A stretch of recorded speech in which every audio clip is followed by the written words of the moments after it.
अक्लमंद हंस। एक बहुत बड़ा विशाल पेड़ था। उस पर बीसियों हंस रहते थे। उनमें से एक बहुत सियाना हंस था, बुद्धिमान और बहुत दूरदर्शी।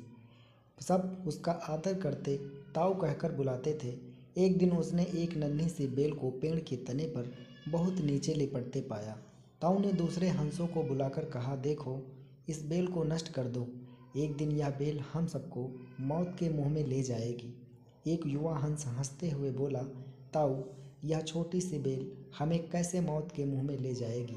सियाने हंस ने समझाया, आज यह तुम्हें छोटी सी लग रही है, धीरे धीरे यह पेड़ के सारे तने को लपेटा मारकर ऊपर चढ़ जाएगी। फिर बेल का तना मोटा होने लगेगा और पेड़ से चिपक जाएगा। तब नीचे से ऊपर तक पेड़ पर चढ़ने के लिए सीढ़ियाँ बन जाएंगी। कोई भी शिकारी सीढ़ी के सहारे चढ़कर हम तक पहुँच जाएगा और हम मारे जाएंगे। दूसरे हंस को यकीन न आया, एक छोटी सी बेल कैसे सीढ़ी बनेगी। तीसरा हंस बोला, ताऊ, तू तो एक छोटी सी बेल को खींचकर ज़्यादा ही लंबा कर रहा है। एक हंस बड़बड़ाया, या ताऊ अपनी अक्ल का रौब डालने के लिए अंट संट कहानी बना रहा है। इस प्रकार किसी दूसरे हंस ने ताऊ की बात को गंभीरता से नहीं लिया। इतनी दूर तक देख पाने की उनमें अक्ल कहाँ थी। समय बीतता रहा। बेल लिपटते लिपटते ऊपर शाखाओं तक पहुँच गई। बेल का तना मोटा होना शुरू हुआ और सचमुच ही पेड़ के तने पर सीढ़ी बन गई, जिस पर आसानी से चढ़ा जा सकता था।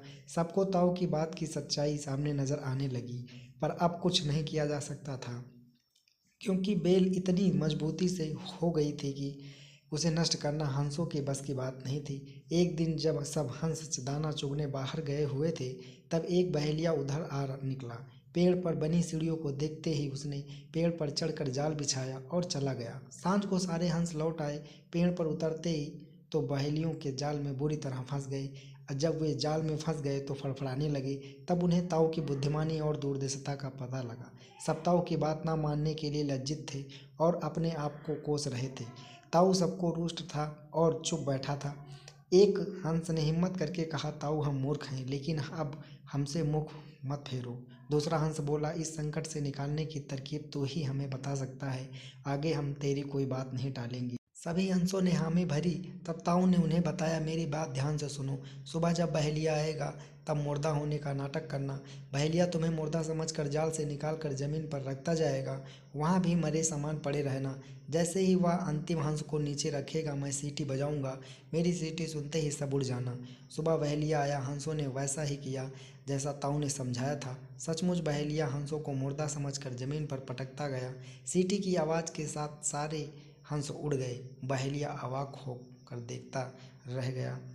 सीख, बुद्धिमानों की सलाह गंभीरता से लेनी चाहिए। दोस्तों, ये कहानी कैसी लगी हमें कमेंट बॉक्स में ज़रूर बताएं, और हमारे चैनल पर नए हैं तो कमलेश भारती वॉइस को ज़रूर सब्सक्राइब करें। धन्यवाद।